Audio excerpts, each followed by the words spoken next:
directo. Por supuesto. ¿Es sostenible el sistema de salud colombiano? El sistema de salud colombiano todavía tiene un desequilibrio en su operación corriente. Yo diría que tiene que ser sostenible, pero una de las preocupaciones que yo he tenido desde que comencé el ministerio y que sigo teniendo es que el sistema de salud en Colombia gasta más de lo que tiene. Y yo quisiera mencionar 3 fuerzas superpuestas con las que tienen que lidiar todos los sistemas de salud, y es mi preocupación más grande. Una es la presión tecnológica, y yo creo que vale la pena señalar el siguiente dato para los internautas y todos ustedes. Pongamos un medicamento típico para una forma estándar de cáncer de colon y volvamos 15 años atrás. Ese tratamiento típico costaba 15 años atrás $1.000 al mes. Hoy cuesta $10.000, se ha multiplicado por 10. Están llegando nuevas tecnologías, nuevos medicamentos a todos los sistemas de salud que cuestan varios órdenes de magnitud más de lo que costaban hace apenas una década. Eso no es fácil para ningún sistema de salud, incorporar la tecnología, lidiar con la presión tecnológica. Si a eso le sumamos el envejecimiento de la población, y si a eso le sumamos el aumento de las expectativas, lo que uno podría llamar la presión democrática, nuestras clases medias urbanas que en nuestro país se han duplicado y que quieren tener el mismo acceso que en los países desarrollados, sabiendo que gastamos 5 veces menos. Las 3 cosas superpuestas hacen que la sostenibilidad de los sistemas de salud en general y en Colombia en particular sea un problema difícil. Yo le voy a decir lo siguiente, estamos en modo empalme, podríamos decir, ¿no? Esto no es un tema que se va a resolver plenamente, que uno va a decir algún día, listo, ya quedó resuelto el problema de la sostenibilidad del sistema, es de manejo, de un conjunto de medidas. Todo el tiempo hay que buscar ingresos nuevos y hay que tratar de también encontrar políticas sensatas para manejar o reducir los costos.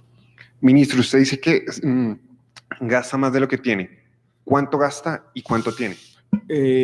Yo diría lo siguiente, el déficit corriente en los 2 regímenes del sistema general no más, cuando uno suma las 17 fuentes que están cercanas hoy a los 45 billones de pesos y mira los diferentes gastos, que son 2, lo que se llama la unidad de pago por capitación, que uno tiene que multiplicar por los 50 millones de colombianos o por un poquito menos porque tenemos algunos regímenes de excepción. Y sumarle a eso los medicamentos y algunos procedimientos y dispositivos que están por fuera del plan de beneficios. Esa contabilidad sencilla, las 17 fuentes, más las 2 fuentes principales de gasto que son pagar por la salud anticipadamente con la UPC, más los medicamentos por fuera del plan de beneficios, esa contabilidad nos lleva a un déficit corriente anual que está por los lados de 1,5 billones de pesos. Ministro, ¿y a cuánto asciende? O sea, cuando yo digo que gasta más de lo que tiene, estoy diciendo gasta un poquito más de $1 billón anual, más allá de los 40 las fuentes de ingresos totales, exactamente. Ministro, y de la mano con esto, ¿a cuánto ascienden las deudas de las EPS e IPS? Cuando se habla del tema de las deudas hay mucha confusión, ustedes lo han visto, ¿no? Dicen de 10 billones, 12 billones, 7 billones, 8 billones. Primero tenemos que decir, cuando hablamos de deudas, ¿de qué estamos hablando? Porque hay 2 cosas que generalmente se mezclan. Como el sistema tiene unos costos de transacción tan grandes, va una persona a un hospital, una clínica, se describe el acto médico, se genera una factura, esa factura se introduce en el sistema de información de la EPS, sube, todo ese proceso toma mucho tiempo. Entonces hay unos costos de transacción que llevan a que se acumulen unas deudas para el pago corriente, pero queremos excluir lo corriente. Si excluimos esos procesos de costos de transacción, si incluimos lo corriente y nos concentramos en las deudas más allá de 180 días, el valor está cercano a los 7 billones de pesos. Ahora, esos 7 billones los tenemos que comparar con los 45, porque alguien podría decir es mucho, muy poquito. Yo creo que es un valor preocupante, pero en un sistema que tiene ingresos o recaudos por 45 billones de pesos, 7 billones no son un tema inmanejable. Es un tema complicado, es un tema complejo, pero no para decir estamos ante una quiebra inminente. Pero, ministro, usted dice que estos 7 billones hay que compararlos contra los 45 y en la respuesta anterior nos dijo que esos 45 de todas maneras no son suficientes para suplir el año a año. Ese es el problema que me preocupa, que cuando uno tiene una deuda y uno dice, ya tengo equilibrio, uno lidia con la deuda. El problema es la combinación de unos pasivos acumulados por un tiempo y la existencia todavía de un déficit corriente. Cuando yo describo los problemas, lo digo de esta manera, tenemos que lidiar con el pasado, que son los 7 billones, y con el presente, que es el billón largo del déficit corriente. Los dos son dos problemas superpuestos que en conjunto sí me generan una preocupación. Voy a empezar con la segunda parte de la pregunta, con la depuración, que ha sido un proceso complejo, doloroso, difícil, y parte de ese valor de los 7 billones que hablábamos ahora viene de allí, de las deudas que dejaron ese proceso de depuración. Le voy a hacer la lista exhaustiva de las EPS que me ha tocado liquidar a mí. Salud Cóndor, Selva Salud, Sol Salud, Humana Vivir, Golden Group, Salucop, Caprecom. Este proceso ha sido un proceso muy complicado de depuración, en el fondo positivo, pero ha generado todas estas tensiones financieras. La contabilidad de cuántas EPS todavía tienen problemas y cuántas no, a veces si se presenta así en números absolutos no dice mucho, porque hay unas muy pequeñas y otras más grandes. Yo creo que tenemos que poner el énfasis en las grandes. Yo decía ahora, off the record, que yo tengo algunas preocupaciones puntuales con dificultades financieras. Y sin ahondar en los problemas, voy a mencionar dónde están mis grandes preocupaciones. Los problemas financieros o dificultades de varios orden me preocupan en Comeva, la coyuntura de Sabia Salud, la consolidación del proceso de Medimás sigue siendo también una preocupación puntual, y algunas EPS puntuales en el régimen subsidiado también me generan alguna preocupación.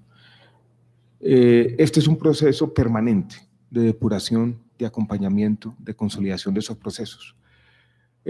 Hago la siguiente observación, que yo creo que es bueno que la tengamos todos en mente y también para los internautas. Yo creo que de manera más o menos demagógica se ha dicho lo siguiente por algunos observadores del sistema.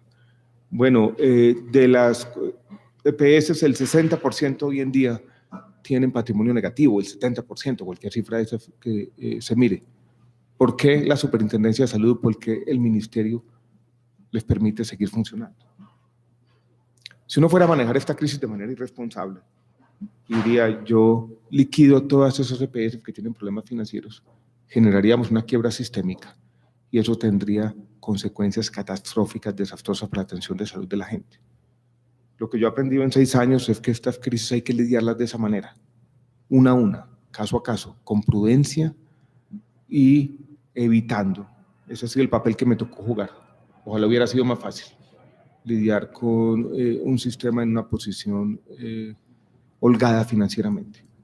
Pero me ha tocado 6 años y he pagado un precio duro, si quiere personal. Vivir en medio de una crisis financiera todos los días es complicado, pero no hay manera distinta que asumirla y manejarla con responsabilidad, sin decir, bueno, acabemos con todo, que yo creo que hubiera generado y podría generar incluso más adelante graves problemas para el bienestar y la salud de la gente. Justamente una de las misiones de la cartera ha sido el control de precios de medicamentos. ¿Cuántos medicamentos hay bajo control y cuánto ahorro le supone para los colombianos? Le voy a dar la cifra gruesa, casi 1000 medicamentos se han controlado.